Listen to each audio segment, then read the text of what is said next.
Why Nations Fail. Chapter number 2. Theories that don't work. The lay of the land. The focus of our book is on explaining world inequality and also some of the easily visible broad patterns that nest within it. The first country to experience sustained economic growth was England or Great Britain. Usually just Britain, as the Union of England, Wales and Scotland after 1707 is now. Growth emerged slowly in the second half of the 18th century as the Industrial Revolution, based on major technological breakthroughs and their application in industry, took root. Industrialization in England was soon followed by industrialization in most of Western Europe and the United States. English prosperity also spread rapidly to Britain's settler colonies of Canada, Australia and New Zealand. A list of the 30 richest countries today would include them, plus Spain, Singapore and South Korea. The prosperity of these latter three is in turn part of the broader pattern in which many East Asian nations, including Taiwan and subsequently China, have experienced recent rapid growth. The bottom of the world income distribution pans as sharp and as distinctive a picture as the top. If you instead make a list of the poorest 30 countries in the world today, you will find almost all of them in sub-Saharan Africa. They are joined by countries such as Afghanistan, Haiti and Nepal, which, though not in Africa, all share something critical with African nations. As we will explain, if you went back 50 years, the countries in the top and bottom 30 wouldn't be greatly different. Singapore and South Korea would not be among the richest countries, and there would be several different countries in the bottom 30. But the overall picture that emerged would be remarkably consistent with what we see today. Go back 100 years or 150 and you would find nearly the 7 countries in the same groups. Map 3 opposite shows that the lay of the land in 2008. The countries shaded in the darkest color are the poorest in the world. Those where average per capita income, called by economists GDP, gross domestic product, are less than $2,000 annually. Most of Africa is in this color, as are Afghanistan, Haiti and part of Southeast Asia, for example Cambodia and Laos.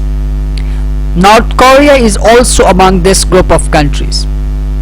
The countries in white are the richest, those with annual income per capita of 20,000 or more dollar. Here we find the usual suspects: North America, Western Europe, Australia and Japan. Another interesting pattern can be discerned in the Americas. Make a list of the nations in the Americas from richest to poorest. You will find that at the top are the United States and Canada, followed by Chile, Argentina, Brazil, Mexico and Uruguay, and maybe also Venezuela, depending on the price of oil. After that you have Colombia, the Dominican Republic, Ecuador and Peru. At the bottom there is another distinct, much poorer group comprising Bolivia, Guatemala and Paraguay. Go back 50 years and you will find the identical ranking. 100 years, same thing. 150 years, again the same. So it is not just the United States and Canada are richer than Latin America. There is also a definite and persistent divide between the rich and poor nations within Latin America. A final interesting pattern is in the Middle East. There we find oil-rich nations such as Saudi Arabia, Kuwait, which have income levels close to those of our top 30. Yet if the oil price fell, they would quickly fall back down the table.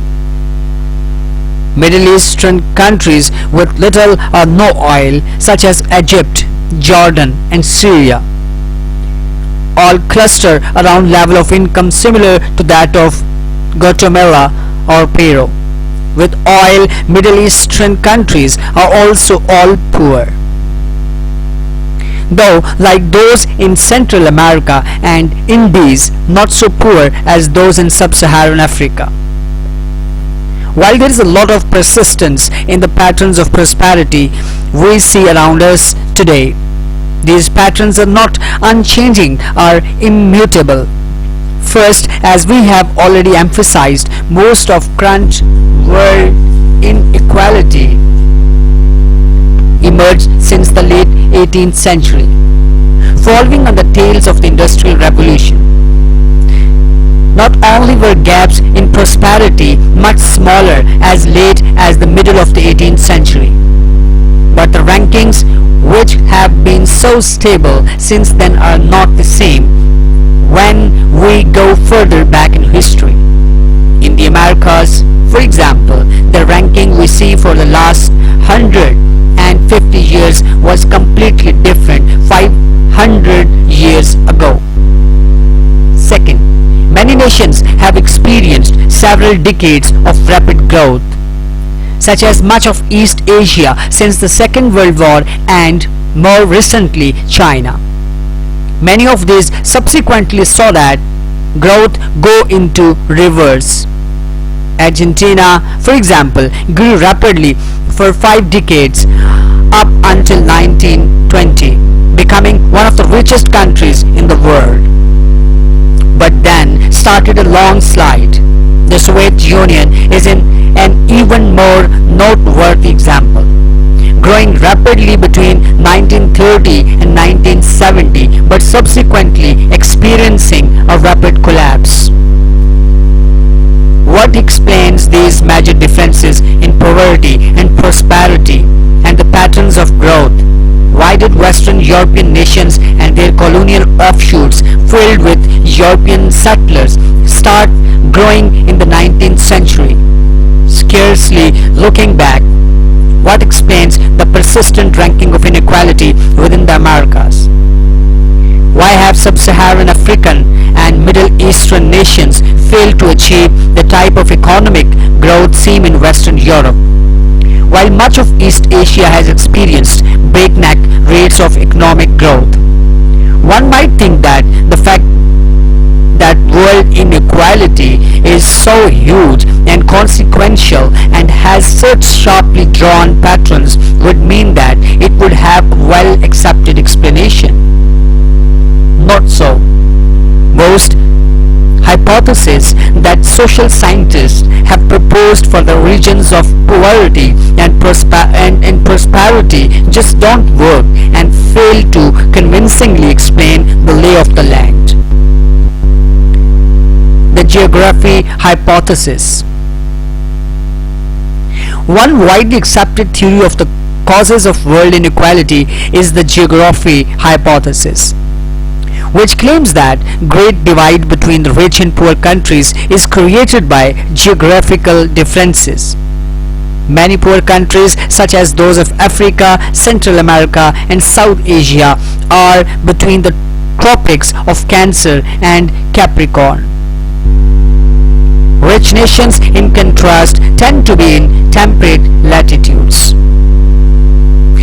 This geographic concentration of poverty and prosperity gives a superficial appeal to the geography hypothesis, which is the starting point of the theories and views of many social scientists and pundits alike. But this does not make it any less wrong. As early as the late 18th century, the great French political philosopher Montesquieu noted the geographic concentration of prosperity and poverty and proposed an explanation for it. He argued that people in tropical climates tended to be lazy and to lack inquisitiveness. As a consequence, they did not work hard and were not innovative.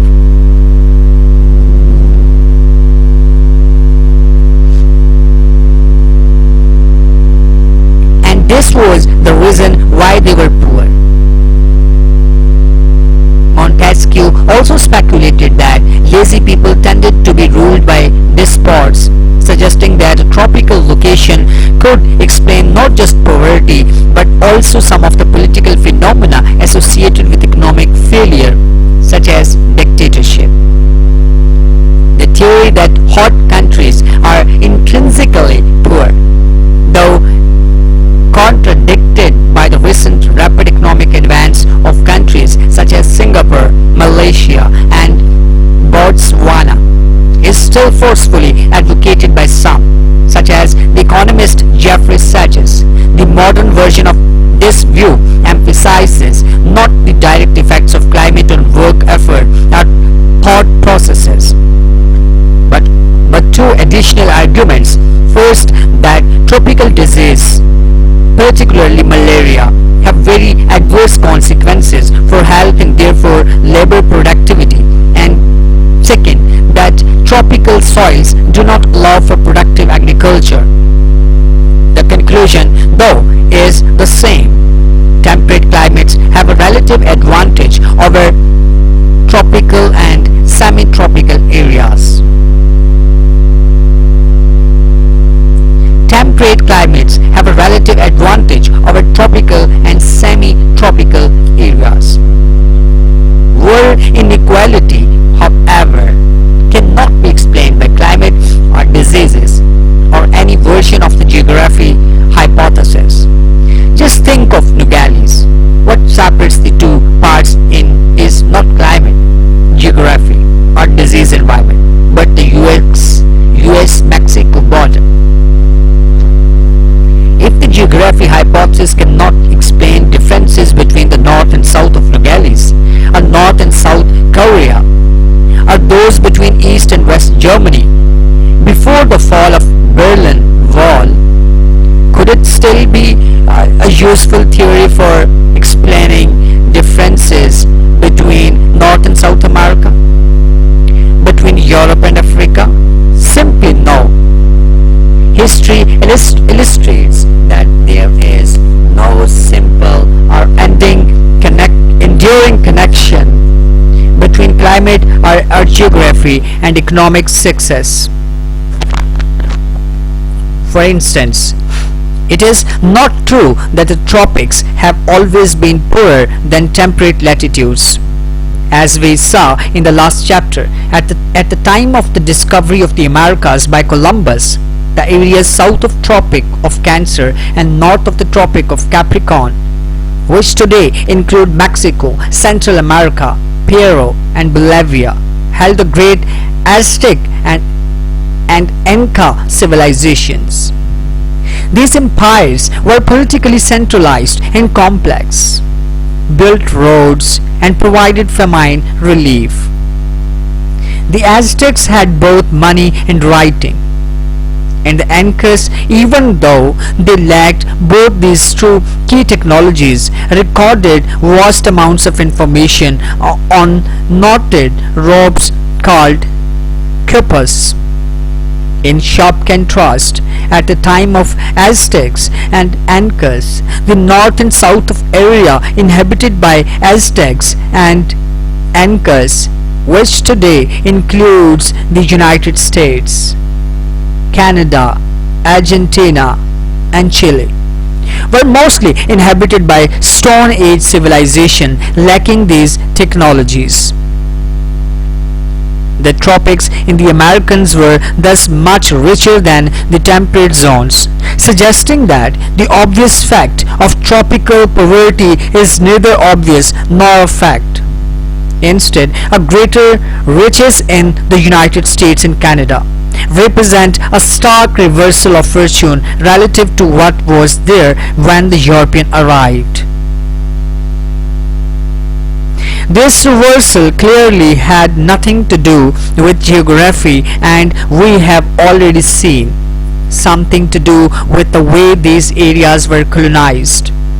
This reversal was not confined to the Americas. People in South Asia, especially the Indian subcontinent, and in China were more prosperous than those in many other parts of Asia, and certainly more than the peoples inhabiting Australia and New Zealand. This, too, was reversed, with South Korea, Singapore, and Japan emerging as the richest nation in Asia, and Australia and New Zealand surpassing almost all of Asia in terms of prosperity. Even within sub-Saharan Africa, there was a similar reversal. More recently, before the start of intense European contact with Africa, the Southern Africa region was the most sparsely settled and furthest from having developed states with any kind of control over their territories. Yet South Africa is now one of the most prosperous nations in sub-Saharan Africa. Further back in history, we again see much prosperity in the tropics. Some of the great pre-modern civilizations, such as Angkor in modern Cambodia, Vijayanagara in southern India, and Aksum in Ethiopia, flourished in the tropics, and did the great Indus Valley civilizations of Mohenjo-daro and Harappa in modern Pakistan. History thus leaves little doubt that there is no simple connection between the tropical location and economic success. Tropical diseases obviously cause much suffering and high rates of infant mortality in Africa, but they are not the reason Africa is poor. Disease is largely a consequence of poverty and of governments being unable or unwilling to undertake the public health measures necessary to eradicate them. England in the 19th century, also a very unhealthy place, but the government gradually invested in clean water, in the proper treatment of sewage and effluent, and eventually in an effective health service. Improved health and life expectancy were not the cause of England's economic success, but one of the fruits of its previous political and economic changes. The same is true for Nogales, Arizona. The other part of the geography hypothesis is that the tropics are poor because tropical agriculture is intrinsically unproductive. Tropical soils are thin and unable to maintain nutrients, and argument goes and emphasizes how quickly these soils are eroded by torrential rains. There certainly is some merit in this argument, but as we will show, the prime determinant of why agricultural productivity, agriculture output per acre is so low in many poor countries, particularly in sub-Saharan Africa, has little to do with soil quality. Rather, it is a consequence of the ownership structure of the land and the incentives that are created for farmers by the governments and institutions under which they live. will also show that world inequality cannot be explained by differences in agricultural productivity. The great inequality of the modern world that emerged in the 19th century was caused by uneven dissemination of industrial technologies and manufacturing production. It was not caused by this divergence in agricultural performance. Another influential version of the geography hypothesis is advanced by the ecologist and evolutionary biologist Jared Diamond. He argues that the origins of intercontinental inequality at the start of the modern period, 100 years ago, rested in different historical endowments of the plants and animal species, which subsequently influenced agricultural productivity. In some places, such as the Fertile Crescent in modern Middle East, there were a large number of species that could be domesticated by humans. Elsewhere, such as the Americas, there were not. Having many species capable of being domesticated made it very attractive for societies to make transition from hunter-gatherer to a farming lifestyle. As a consequence, farming developed earlier in the Fertile Crescent than in the Americas. Population density grew, allowing specialization of labor, trade, urbanization, and political development. Crucially, in places where farming dominated, technological innovation took place much more rapidly than in other parts of the world. Thus, according to Diamond, the differential availability of animal and plant species created differential intensities of farming, which led to different paths of technological change and prosperity across different continents.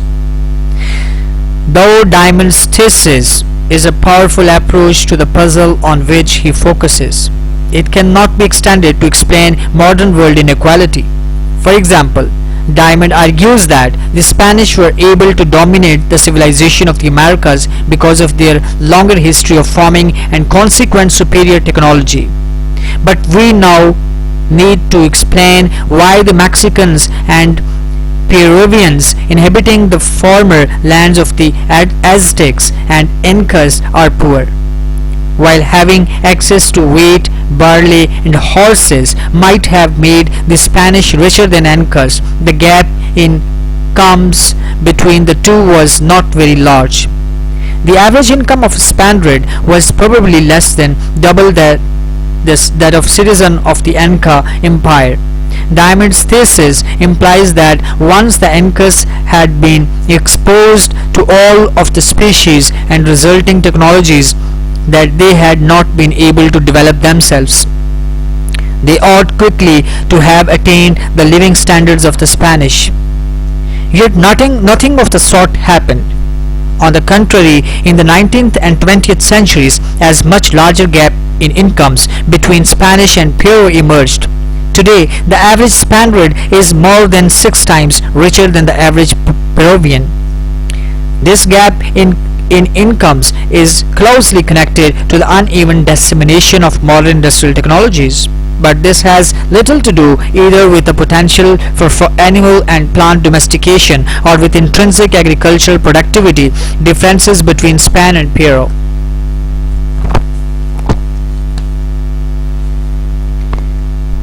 While Spain, albeit with a lag, adopted the technologies of steam power, railroads, electricity, mechanization, and factory production, Peru did not, or at best did so very slowly and imperfectly. This technological gap persists today and reproduces itself on a bigger scale as new technologies, in particular those related to information technology, fuel further growth in many developed and some rapidly developing nations. Diamond's thesis does not tell us why these crucial technologies are not diffusing and equalizing incomes across the world, and does not explain why the northern half of Nogales is so much richer than its twin just to the south of the France, even though both were part of the same civilization 500 years ago. The story of Nogales highlights another major problem in adapting Daimer's thesis. As we have already seen, whatever the drawbacks of the Inca and Aztec empires were in 1532, Peru and Mexico were undoubtedly more prosperous than those parts of the Americas that went on to become the United States and Canada. North America became more prosperous precisely because it enthusiastically adopted the technologies and advances of the Industrial Revolution.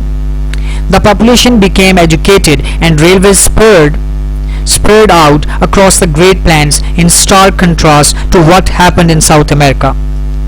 This cannot be explained by pointing to differential geographic endowments of North and South America, which, if anything, favored South America. Inequality in the modern world largely results from the uneven dissemination and adoption of technologies. In Daimer's thesis does include important arguments about this. For instance, he argues, following the historian William McNeill, that the east-west orientation of Eurasia enabled crops, animals and innovations to spread from the Fertile Crescent into Western Europe, while the north-south orientation of the Americas accounts for why writing systems which were created in Mexico did not spread to the Andes or North America. Yet the orientation of continent cannot provide an explanation for today's world inequality. Consider Africa. Though the Sahara Desert did present a significant barrier to the movement of goods and ideas from the north to sub-Saharan Africa, this was not insurmountable. The Portuguese and then other Europeans sailed around the coast and eliminated differences in knowledge at a time when gaps in incomes were very small compared with what they are today. Since then, Africa has not caught up with Europe. On the contrary, there is now a much larger income gap between most African and European countries. It should also be clear that Daimer's argument, which is about continental inequality, is not well equipped to explain variation within continents. An essential part of modern world inequality, for example, while the orientation of the Eurasian landmass might explain how England managed to benefit from the innovations of the Middle East without having to reinvent them, it does not explain why the Industrial Revolution happened in England rather than, say, Moldova. In addition, as Daimer himself points out, China and India benefited greatly from very rich suits of animals and plants, and from the orientation of Eurasia, but most of the poor people of the world today are in those two countries. In fact, the best way to see the scope of Daimer's thesis is in terms of his own explanatory variables. Map 4 opposite shows data on the distribution of Sus sacrofa, the ancestor of the modern pig, and the Eurycus, ancestor of the modern cow. Both species were widely distributed throughout Eurasia and even North Africa. Map 5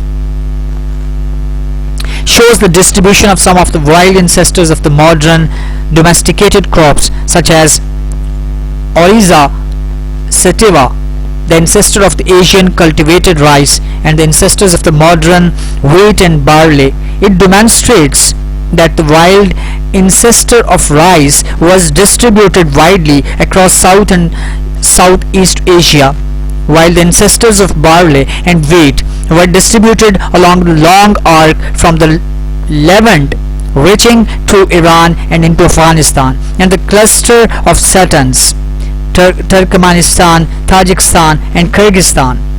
These ancestral species are present in much of Eurasia, but their wide distribution suggests that inequality within Eurasia cannot be explained by a theory based on the incidence of the species. The geography hypothesis is not only unhelpful for explaining the origins of prosperity throughout history, and mostly incorrect in its emphasis, but also unable to account for the lay of the land we started this chapter with. One might argue that any persistent pattern, such as the hierarchy of incomes within the Americas or the sharp and long-ranging differences between Europe and the Middle East, can be explained by unchanging geography. But this is not so. We have already seen that the patterns within the Americas are highly unlikely to have been driven by geographical factors. Before 1492, it was the civilizations in the Central Valley of Mexico and Central America and the Indies that had superior technology and living standards to North America or places such as Argentina and Chile, while the geography stayed the same. The institutions imposed by European colonists created a reversal of fortune. Geography is also unlikely to explain the poverty of the Middle East for similar reasons. After all, the Middle East led the world in the Neolithic Revolution, and the first towns developed in modern Iraq. Iron was first smelted in Turkey, and as late as Middle Ages, the Middle East was technologically dynamic. It was not the geography of the Middle East that made the Neolithic Revolution flourish in that part of the world, as we will see in chapter 5, and it was again not geography that made the Middle East poor. Instead, it was the expansion and consolidation of the Ottoman Empire, and it is the institutional legacy of this empire that keeps the Middle East poor today.